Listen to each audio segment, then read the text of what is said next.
2027 के यूपी विधानसभा चुनाव में आधी आबादी पर फोकस करने का प्लान बनाया है। अखिलेश ने महिलाओं को एक साल के 40,000 रुपए देने का ऐलान किया है। 2022 में साल के 36,000 रुपए देने की बात थी, जो अब उन्होंने 40,000 कर दी है। सवाल यही, अखिलेश का क्यों आधी आबादी पर आखिर फोकस है? तो अखिलेश के इस बड़े ऐलान पर बीजेपी का क्या होगा प्लान, देखिए रिपोर्ट।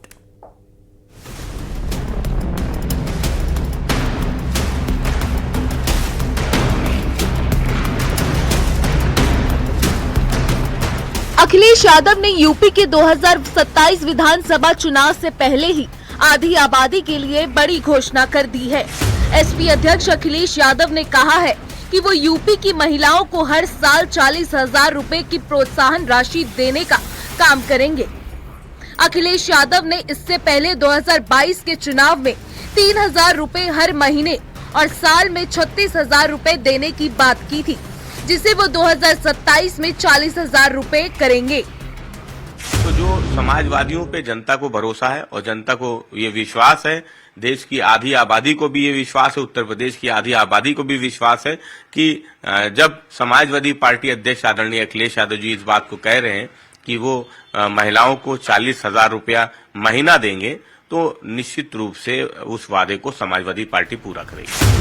वहीं बीजेपी का कहना है कि महिलाओं ने एसपी के कार्यकाल में वो दौर देखा है जिसे वो कभी भूल नहीं सकती। कोई मास्टर स्ट्रोक नहीं है, सरकार तो इनकी बन चुकी है। अखिलेश यादव स्वयं 5 साल प्रदेश के अंदर मुख्यमंत्री है।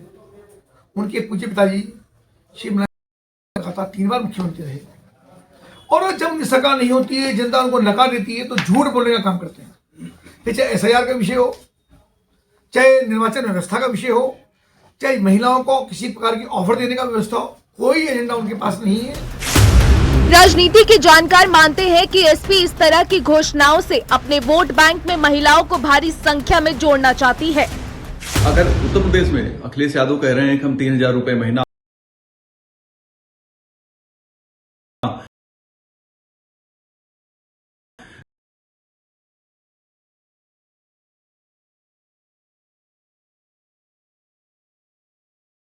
वो 36,000 प्लस 4,000 कह रहे हैं हम ब्याज भी देंगे, तो अगर 40,000 सालाना देते हैं तो निश्चित तौर पे एक गेम चेंजर घोषणा हो सकती है। लेकिन समाजवादी पार्टी अपने इस वादे को गंभीर तरीके से जनता के बीच ले जाना होगा उसे।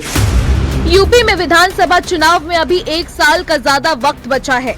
ऐसे में महिलाओं को फोकस करने पर सभी दल जुटे हैं। हालांकि एसपी के लिए राह आसान नहीं है,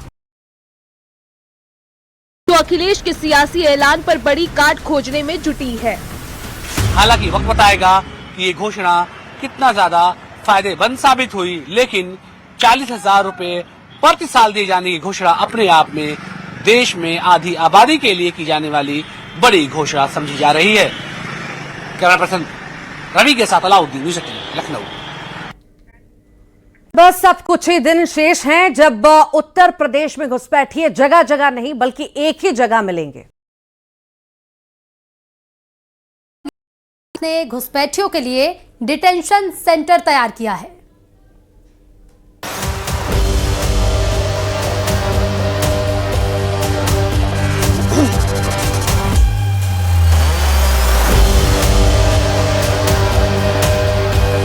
यूपी में घुसपैठियों के खिलाफ महाअभियान।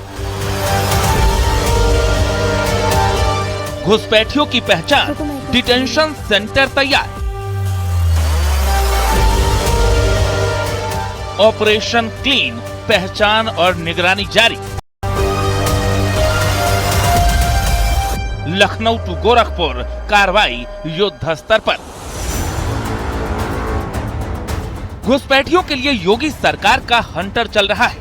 एक एक घुसपैठिए की पहचान की जा रही है। सूबे के हर जिले में योगी आदित्यनाथ के निर्देश के बाद ऑपरेशन क्लीन चलाया जा रहा है। ऑपरेशन के दौरान घुसपैठियों की पहचान कर डिटेंशन सेंटर की तैयारी हो रही है। राजधानी लखनऊ में घुसपैठियों के खिलाफ एक्शन जारी है। इसी क्रम में आलमबाग इलाके में सर्च ऑपरेशन हुआ और रोहिंग्या बांग्लादेशियों की तलाश हुई। झुग्गी झोपड़ियों में जाकर पुलिस अधिकारी दस्तावेजों को वेरीफाई करने का काम कर रही है। ये पहचान असली है या नकली, योगी फोर्स इसकी जांच कर रही है।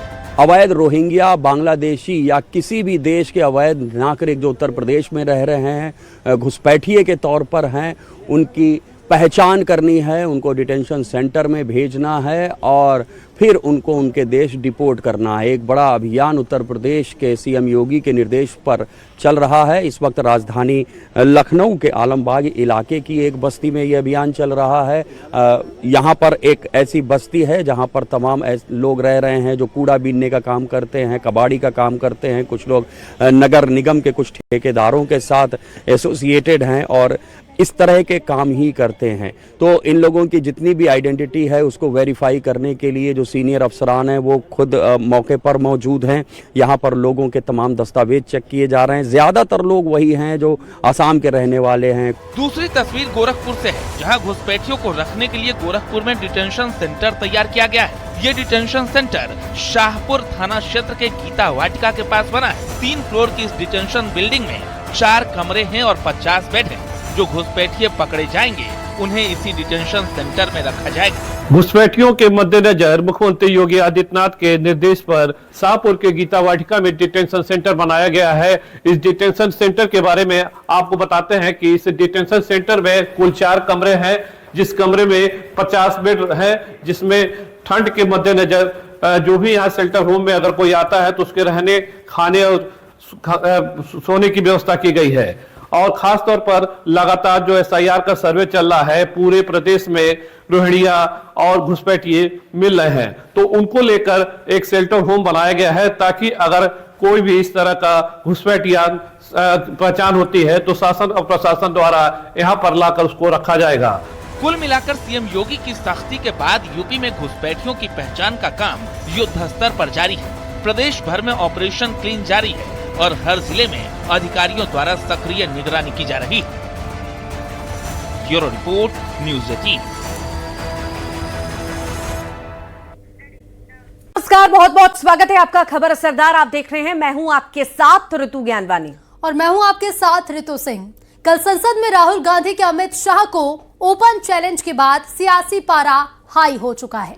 राहुल गांधी ने आज फिर कहा है कि उनकी तीनों प्रेस कॉन्फ्रेंस पर ओपन डिबेट के चैलेंज के बाद से अमित शाह दबाव में हैं। तो वहीं बीजेपी का ये कहना है कि Rahul Gandhi hit and run खेलते हैं, अपनी बात तो कहते हैं लेकिन जब सरकार जवाब देने लगती है तो वॉकआउट कर देते हैं। इसी पर एक report. Actually, let us have a debate on my press conference. Yes. Let us go. Yes. Let us have very good idea. Let us have a debate on my press conference. Okay. Amit Shah ji, I challenge you. I challenge you to have a debate on the 3 press conferences.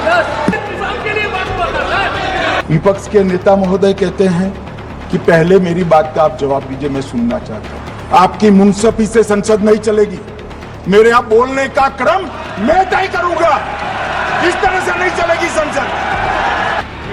Lok Sabha में राहुल गांधी और अमित शाह के बीच वार पलटवार के बाद सियासी पारा high. Rahul Gandhi ने गृह मंत्री अमित शाह पर पलटवार कर कहा कि कल अमित शाह बहुत नर्वस थे, मैंने अमित शाह को सीधी चुनौती दी, जिसके बाद वो दबाव में आ गए। गलत लैंग्वेज यूज की, मेंटली बहुत प्रेशर में है, बहुत प्रेशर में है, दबाव में है। वो देखा कल पार्लियामेंट में, पूरे देश ने देखा। और जो मैंने बातें बोली हैं उसके बारे में उन्होंने कोई बात तो नहीं बोली, प्रूफ नहीं दिया। इससे पहले गृह मंत्री अमित शाह ने कांग्रेस पर बड़ा हमला किया था। उन्होंने कहा कि हमारे देश में कुछ परिवार पुश्तैनी वोट चोरी करते हैं। कांग्रेस में नेहरू, इंदिरा, सोनिया ने वोट चोरी की थी। श्रीमती इंदिरा गांधी रायबरेली से चुनी गई। इलाहाबाद हाईकोर्ट में श्री राजनारायण पहुंचे कि चुनाव नियमों के अनुसार नहीं हुआ। इलाहाबाद हाईकोर्ट ने ये तय कर दिया कि श्रीमती गांधी ने उचित तरीके से चुनाव नहीं जीता है, हम इसको रद्द कर दें। मान्यवर, ये भी वोट चोरी थी, बहुत बड़ी वोट चोरी थी।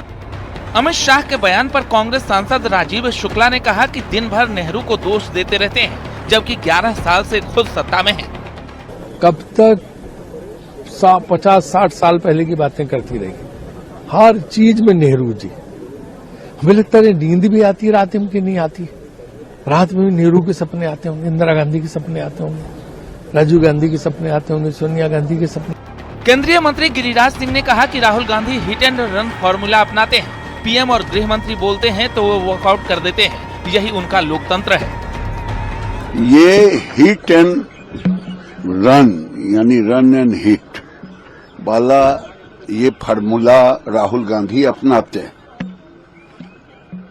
वो कहेंगे 3 बजे आएंगे, 4 बजे लोग सुनेगा, लेकिन जब प्राइम मिनिस्टर और गृह मंत्री बोलेंगे तो वो वॉकआउट करेंगे, यही उनका लोकतंत्र है।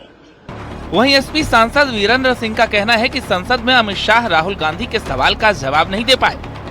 डर की राजनीति करके बिहार और बंगाल में कर रहे हैं, तो कितने बिहार में घुसपैठिया मिले, कितने को डिटेंशन सेंटर में भेजा, तो ये सारे सवालों के जवाब उन्होंने दिए नहीं। समय राहुल गांधी के अमित शाह को दिए चैलेंज पर कांग्रेस और विपक्ष के नेता बीजेपी को घेरने का दावा कर रहे हैं, लेकिन बीजेपी के नेता राहुल गांधी पर हमलावर। Bureau report, news 18।